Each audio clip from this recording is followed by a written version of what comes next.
আসসালামু আলাইকুম ওয়া রাহমাতুল্লাহি ওয়া বারাকাতুহু। ওয়ালাইকুম আসসালাম ওয়া রাহমাতুল্লাহ। আপনারা সবাই ভালো আছেন?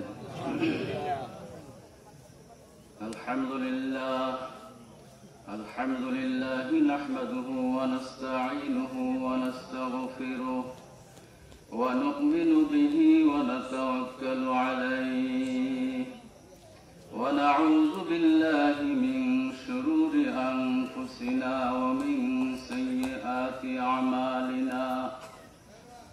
من يهدي الله فلا مضل له ومن يضلله فلا هادي له ونشهد أن لا إله إلا الله وحده لا شريك له ونشهد أن سيدنا ونبينا وحبيبنا ومولانا محمدا عبده ورسوله الذي أرسله بالحق بشيرا ونذيرا وداعيا إلى الله بإذنه سراجا وقمرا منيرا. فقد قال الله تعالى في كلامه المجيد والفرقان الحميد: أعوذ بالله من الشيطان الرجيم. بسم الله الرحمن الرحيم. فلما بلغ معه السعي قال إني أرى في المنام أني أذبحك فانظر ماذا ترى. قال يا أبت افعل ما تؤمر ستجدني إن شاء الله من الصابرين. وقال تعالى أيضا: لن ينال الله لحومها ولا دماؤها ولكن يناله التقوى منكم. وقال تعالى أيضا في شأن حبيبه محمد صلى الله عليه وسلم: إن الله وملائكته يصلون على النبي يا أيها الذين آمنوا صلوا عليه وسلموا تسليما. اللهم صل على سيدنا مولانا محمد وعلى آل سيدنا.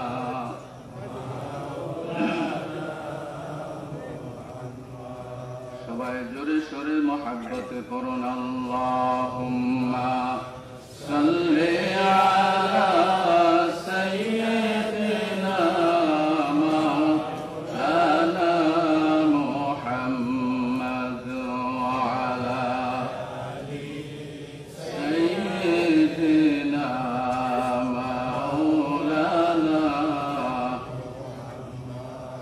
যার উসিলায় পয়দা করলেন আসমান আর এই জমিন। তিনি হলেন আল্লাহর হাবিব রহমাতাল লিল আলামিন। আল্লাহুম্মা সাল্লি আলা সাইয়্যিদিনা মাওলানা মুহাম্মদ ওয়া আলা আলি সাইয়্যিদিনা।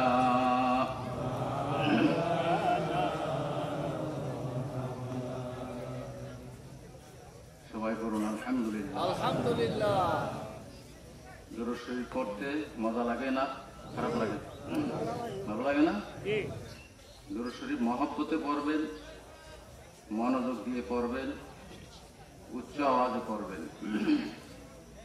দুরূদ শরীফ এটা আল্লাহ পাকের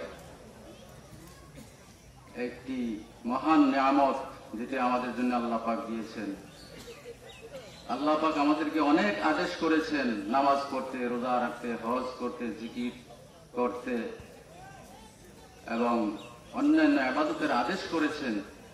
কিন্তু আল্লাহ পাক নামাজ পড়েন না, রোজা রাখেন না, হজ করতে হয় না, যাকাত দিতে হয় না। হয় আল্লাহ পাকের দরকার আছে? কিন্তু আল্লাহ পাক একটি কাজ করেন, যেটা কোরআন মাজিদে আল্লাহ পাক বলেছেন, ইন্নাল্লাহা ওয়া মালাইকাতাহু ইউসাল্লুনা আলান নবী। নিশ্চয়ই আল্লাহ পাক এবং তার সমস্ত ফেরেশতারা নবীজির উপরে দুরূদ শরীফ পড়েন। সুবহানাল্লাহ, জোরে বলুন সুবহানাল্লাহ। আল্লাহ পাকও পড়েন এবং সমস্ত ফেরেশতারা পড়েন। অসংখ্য ফেরেশতা আল্লাহ পাক সৃষ্টি করেছেন, ফেরেশতারাও পড়েন। এরপরে আল্লাহ পাক আদেশ করেছেন, ইয়া আইয়ুহাল্লাযীনা আমানু, হে দুনিয়ার ঈমানদারেরা, আমি এই কাজটা করি, তোমরাও করো। আমার হাবিবের প্রতি তোমরাও দুরূদ সালাম পেশ করো। সুবহানাল্লাহ। যে কাজটা আল্লাহ পাক করেন, এটার মর্যাদা কত বেশি, কি বলেন? অনেক বেশি না? অনেক বেশি। এই জন্য দুরূদ শরীফের সওয়াব আল্লাহ পাক অনেক দিয়েছেন। হাদিস শরীফে আসছে, যে ব্যক্তি একবার দুরূদ শরীফ পড়বে আল্লাহর হাবিবের প্রতি, তার প্রতি আল্লাহ পাক 10টি রহমত নাজিল করেন। সুবহানাল্লাহ। 10টি গুনাহ মাফ করে দেন এবং কিয়ামতের ময়দানে 10টি মর্যাদা বৃদ্ধি করে দিবেন। সুবহানাল্লাহ। একবার দুরূদ শরীফ পড়লে মাত্র, শুধু করেন সাল্লাল্লাহু আলাইহি ওয়াসাল্লাম, এতটুকু পড়লেই আপনাকে 10টি রহমত নাজিল করবেন, 10টি গুনাহ মাফ করবেন, হাসরের ময়দানে 10টি মর্যাদা বৃদ্ধি করে দিবেন। এক আল্লাহর ওলি নামাজের মধ্যে তাশাহুদের পরে আমরা দুরূদ শরীফ করি না, আল্লাহুম্মা সাল্লি আলা মুহাম্মাদ ওয়া আলা আলি মুহাম্মাদ, এই দুরূদ শরীফ পড়তে ভুলে গেছেন নামাজের মধ্যে। তাশাহুদের পরে দুরূদ শরীফ পড়তে কি ভুলে গেছেন? আল্লাহ পাক ইলহামের মাধ্যমে জিজ্ঞাসা করলেন, হে বান্দা, তুমি আমার হাবিবের প্রতি দুরূদ শরীফ পড়তে ভুলে গেলা কেন? তখন সে জবাব দিল, আল্লাহ, আপনার প্রশংসা করতে করতে, আপনার তারিফ করতে করতে আমি দুরূদ শরীফ পড়তে ভুলে গেছি। আপনার প্রশংসায় মত্ত ছিলাম, আপনার হাবিবের প্রতি দুরূদ শরীফ পড়তে আমার মনে ছিল না, ভুলে গেছি। তখন আল্লাহ পাক বললেন, হে বান্দা, জেনে রাখো, সমস্ত পৃথিবীর যত মানুষ আছে, সমস্ত পৃথিবীর মানুষের সমান যদি একজনে নেক নিয়ে হাসরের ময়দানে উপস্থিত হয়, আর এই নেকগুলির মধ্যে, এই আমলগুলির মধ্যে যদি দুরূদ শরীফ না থাকে, তাহলে তার এই আমল গ্রহণ করা হবে না। জোরে বলেন সুবহানাল্লাহ। সমস্ত মানুষের আমলের পরিমাণ যদি একজনে আমল নিয়ে উপস্থিত হয় হাসরের ময়দানে, আর এই আমলগুলির মধ্যে যদি দুরূদ শরীফ না থাকে, তাহলে এই আমল কি করা হবে না? কবুল করা হবে না। হাদিস শরীফে আছে যে দোয়া যদি করা হয় আল্লাহ পাকের কাছে, যে দোয়ার মধ্যে দুরূদ শরীফ না থাকে, সেই দোয়া কবুল হয় না। কেন? আল্লাহ পাক তো নিজেই সর্বসর্বা, সবকিছুর মালিক। আমরা আল্লাহর বান্দা, আল্লাহর কাছে দোয়া করবো, আল্লাহ কবুল করবেন না কেন? কেন কবুল করবেন না? আমরা যদি কোনো প্রতিষ্ঠানের মধ্যে দরখাস্ত দিই, দরখাস্ত দিতে হয় না চাকরির আগে, দরখাস্তের মধ্যে যদি ইউনিয়নের চেয়ারম্যানের ইয়ে না থাকে, কি বলে এটাকে, সার্টিফিকেট, এটা যদি না থাকে সেই দরখাস্তের সাথে, এই দরখাস্ত কবুল করা হবে? কোন দরখাস্ত কবুল হবে? হবে না। তদ্রূপ আল্লাহ পাক পছন্দ করেন আল্লাহর হাবিবকে, যে আমার হাবিব সবচেয়ে প্রিয় আমার কাছে, ওনার প্রতি যদি দুরূদ শরীফ পড়া না হয়, তাহলে সে আমার হাবিবের উম্মত বলে গণ্য হবে না। আমার হাবিবের উম্মত বলে গণ্য হতে হবে। চেয়ারম্যান যেমন তার ওয়ার্ড, এই তার এলাকার এই মানুষটা তার নিজের এলাকার মানুষকে কি করবে? সার্টিফিকেট করবে, হ্যাঁ, যে সে ভালো ছিল, এই সমস্ত তার চারিত্রিক সার্টিফিকেট যেমন এই দরখাস্তের সাথে দিতে হয়, তেমনি ভাবে দোয়ার মধ্যে আল্লাহ পাকের কাছে দোয়া করব, এর মধ্যে দুরূদ শরীফ না দিলে সেই দোয়া কবুল হবে না। আকাশ এবং জমিনের মাঝখানে লটকিয়ে থাকবে। যখন দুরূদ শরীফ করা হয় সেটা আল্লাহ পাকের দরবারে কবুল হয়ে যায়। কাজেই দুরূদ শরীফের মর্যাদা অনেক বেশি, এই জন্য দুরূদ শরীফ বেশি পরিমাণে পড়বেন। এক হাদিসে আছে আল্লাহর হাবিব বলেছেন যে 5 প্রকার লোকের জন্য জান্নাত অপেক্ষমান, 5 প্রকার লোকের জন্য কি জান্নাত অপেক্ষা করতেছে, কখন তারা ঢুকবে আমার ভিতরে। 5 প্রকার, তার মধ্যে এক প্রকার আছে তালিউল কোরআন, যারা বেশি কোরআন শরীফ পড়ে, যারা দুনিয়া জমিনে বেশি বেশি কোরআন শরীফ পড়বে তাদের জন্য জান্নাত অপেক্ষমান। 2 নাম্বার যারা হাফিজুল লিসান, যারা নাকি জবানের হেফাজত করবে, নিজের মুখের হেফাজত করবে, মুখকে সমস্ত প্রকারের মিথ্যা গীবত এই সমস্ত মন্দ বলা থেকে, মানুষকে গালাগালিজ থেকে কি রাখবে, হেফাজতে রাখবে, শুধু আল্লাহর জিকিরে সে মুখকে ব্যবহার করবে, সেই ব্যক্তির জন্য জান্নাত কি অপেক্ষা করতেছে। 3 নাম্বার যারা উলঙ্গকে কাপড় পরায়, উলঙ্গকে যারা কাপড় দান করে। 4 নাম্বার যারা ক্ষুধার্তকে খাবার খাওয়ায়, তাদের জন্য জান্নাত অপেক্ষমান। 5 নম্বরে ওমান সাল্লা আলাইয়া হাবিবুর রহমান, যারা নবীজির প্রতি বেশি বেশি করে দুরূদ শরীফ পড়ে, তাদের জন্য জান্নাত অপেক্ষমান। জোরে বলুন সুবহানাল্লাহ। দুরূদ শরীফ পড়বেন, প্রত্যেক নামাজের পরে পড়বেন। সময় পাইলেই ওযুর সাথে পড়ার চেষ্টা করবেন, মহব্বতের সাথে ওযুর সাথেই পড়ার চেষ্টা করবেন। আল্লাহর জিকির হেঁটে হেঁটে করতে পারেন, বিনা ওযুতে করতে পারেন, কিন্তু যখন দুরূদ শরীফ পড়বেন তখন একটু মহব্বতের সাথে, ধ্যান ও খেয়ালের সাথে বসে বসে পড়ার জন্য চেষ্টা করতে, বসে বসে পড়বেন। কারণ হেঁটে হেঁটে অমনোযোগী অবস্থায় দুরূদ শরীফ পড়া কি নাই, জায়েজ নাই। যেমন একটি মাসালা আছে যে তাশাহুদের পরে প্রথম বৈঠকে 4 রাকাত নামাজ বা 3 রাকাত ওলা নামাজের মধ্যে প্রথম বৈঠকে তাশাহুদের পরে কি আর বসা যায়? তাশাহুদ পর্যন্ত তো বসতে হয়, এরপরে দাঁড়াইতে হয়। যদি কেহ দুরূদ শরীফ পড়ে ফেলে, আল্লাহুম্মা সাল্লি আলা মুহাম্মাদিউ, এতটুকু পর্যন্ত পড়লি তার সাহসেজদা ওয়াজিব হবে। কি হবে? সাহসেজদা ওয়াজিব হয়ে যায়। এটা কেন? ইমাম আবু হানিফা রাহমাতুল্লাহ আলাইহি বলেছেন যে সে যে দুরূদ শরীফ পড়ে ফেললো এটা কি বেখেয়ালে, বেখেয়ালে কেন করলো? এই জন্য তার প্রতি এই সাহসেজদা দিতে হবে। কারণ বেখেয়ালে দুরূদ শরীফ পড়লে সেটা কি হয় না, কবুল করা হয় না। হ্যাঁ, এই জন্য দুরূদ শরীফ পড়তে হইলে খেয়ালের সাথে, মহব্বতের সাথে বসে বসে পড়তে হবে, হেঁটে হেঁটে বা মাকরুহ। আর আল্লাহর জিকির হেঁটে হেঁটে যে কোনো অবস্থায় আপনি পড়তে পারেন। কাজে আমরা বেশি বেশি দুরূদ শরীফ পড়বো।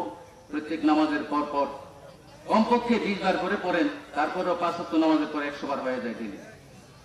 এই জন্য দুরূদ শরীফ বেশি বেশি পড়বেন। আর আল্লাহ পাক আমাদেরকে অসংখ্য নিয়ামত দান করেছেন, এই নিয়ামতের শুকরিয়া আদায় করে আমরা শেষ করতে পারবো না।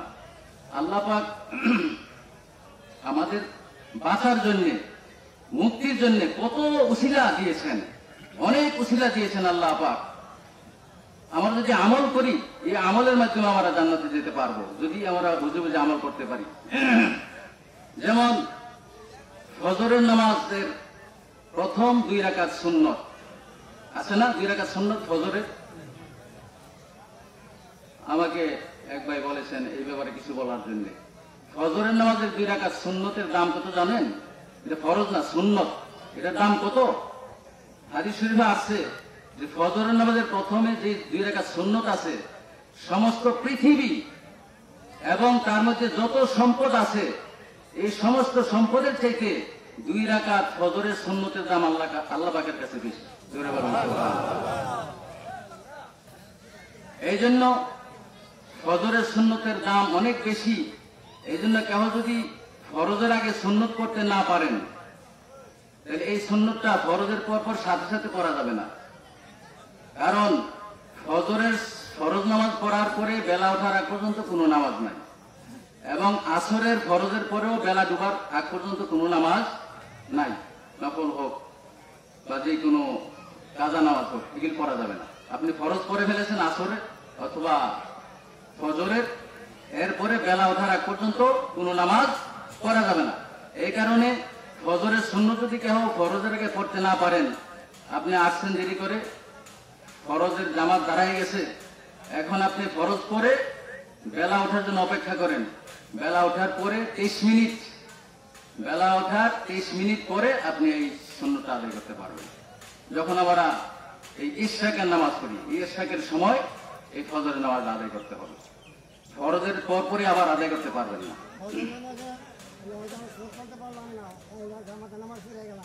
তারপর যদি আমরা সূর্য উঠে আপনাদের যদি সময় থাকে পরের যাবে না, যাবে না, এই নিয়ে বলছি পড়া যাবে, সময় থাকুক, ফাঁক থাকলেও পড়া যাবে না। কারণ এই সময়ের মধ্যে কোনো নামাজ নাই, বললাম তো। সূর্য ওঠার আগ পর্যন্ত, ফরজের পরে সূর্য ওঠার আগ পর্যন্ত আর কোনো নামাজ নাই, এই জন্য পড়া যাবে না। এই জন্য বেলা ওঠার পরে পড়তে হবে, এটাই হচ্ছে নিয়ম, শরীয়তের নিয়ম। কাজে এই মাসালাটা মনে রাখবেন, সুন্নত নামাজটা আপনারা পরে পড়বেন, সূর্য ওঠার পরে। ফরজের পরে সাথে সাথে পড়তে পারবেন না, কিন্তু অন্যান্য নামাজ পড়া যাবে। আসর আর ফজরের পরে এই সময়টার মধ্যে নামাজ নাই, খেয়াল রাখবেন। যাই হোক, কোরবানি আল্লাহ পাকের হুকুম। আল্লাহ পাক আমাদেরকে যাদের সম্পদ আছে তাদেরকে কোরবানি করার হুকুম করেছেন। এই কোরবানি শুধু আমাদের জন্য নয়, হযরত আদম আলাইহিস সালাম থেকে এই কোরবানি এসেছে।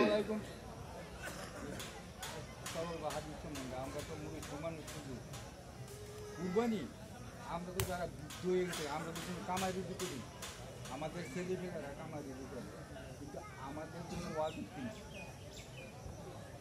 আর মনে করেন আমার এক ছেলে আছে, এক ছেলের নাম ওই কুরবানি ওয়াজিব, যারা কামাই করে, আপনারা হুজুররা কইতেছেন, কিন্তু যাদের 2-3 ছেলে আছে, একটা কুরবানি দিবে, একটা শরীক হবে, তারা হে বাহিনী কি করবো? সবার কোরবানি দিতে হবে, যারা সম্পদশালী প্রত্যেকেই কোরবানি দিতে হবে। আর মাতা পিতার নামে ছেলেরা কামাই করেছে, মা বাপের নামে কুরবানি হবে কিনা? এই সমস্ত মাসালা জানা দরকার আছে। আমাদের সময় হয়ে গেছে। কোরবানি দিতে হবে আল্লাহ পাকের সন্তুষ্টির উদ্দেশ্যে। সমস্ত নবীদের, আমি এই মশালাগুলি পরে নামাজের পরে বলে দিব, সমস্ত নবীদের বেলায় কোরবানি ছিল, কিন্তু অন্যান্য নবীদের উম্মতের জন্য গোশত খাওয়ার নিয়ম ছিল না। কোন নবীর উম্মতের জন্য গোশত খাওয়ার প্রচলন ছিল না। আল্লাহ পাক দয়া করে, মেহেরবানি করে আমাদেরকে গোশত খাওয়ার নির্দেশ দিয়েছেন, আমাদের জন্য গোশত খাওয়ার কি বিধান করে দিয়েছেন। যদি গোশত খাওয়ার বিধান না থাকতো তাহলে হয়তো অনেকে কোরবানি দিত না। কি বলেন? হ্যাঁ, যদি গোশত খাওয়াটা যদি আল্লাহ পাক নির্দেশ না দিতেন তাহলে আমাদের মধ্যে কয়জন কোরবানি দিতে আল্লাহ পাকই জানেন। যা হোক, আল্লাহ পাকের বিশেষ মেহেরবানি, আল্লাহ পাক আমাদের জন্য গোশত খাওয়ার বিধান করে দিয়েছেন। আর এই গোশত খাওয়ার নিয়তে কিন্তু কোরবানি দেওয়া যাবে না, বুঝছেন? গোশত খাওয়ার নিয়তে কোরবানি দেওয়া যাবে না। আপনি কোরবানি দেন আল্লাহর হস্তে, আর গোশত তো খাইবেন, এর মধ্যে গোশত খাওয়া হয়ে যাবে, গোশত খাইতে পারবেন। আর যদি গোশত খাওয়ার নিয়তে দেন তাহলে কোরবানি কবুল হবে না, গোশত খাইতে পারবেন। বুঝতে পারছে তো? এই জন্য নিয়ত সহি রাখবেন যে গোশত খাই বা না খাই। অনেকে দেখেন হাজিরা যারা হজ করতে গেছে, এরা দিয়ে দেয়, এটা আমার নামে কোরবানি দিয়ে দাও, গোশত মস্তুর কোনো খবর নেই, গোশত দিয়ে খাক, এরকম না। গোশত যে খাক, কোরবানি দিয়ে দেয়, বাস এর নামে কোরবানি দিতে আল্লাহ বলেছেন কোরবানি দিয়ে দাও। গোশত খাওয়া তো এটা আপনি খাইতে পারেন, নাও খাইতে পারেন, দান করে দিতে পারেন। এই জন্য গোশত খাওয়ার নিয়ত থেকে কোরবানি দিবেন না। আল্লাহ পাক আপনাকে ধন দিয়েছেন, হ্যাঁ, এই ধনের শুকরিয়া স্বরূপ আল্লাহ পাকের হুকুম আদায় করার জন্য আপনি কোরবানি দিবেন। আল্লাহ পাক আমাদের সকল কোরবানি কবুল করুন। আল্লাহুম্মা আমিন। সবাই বলুন আল্লাহুম্মা আমিন। নামাজের সময়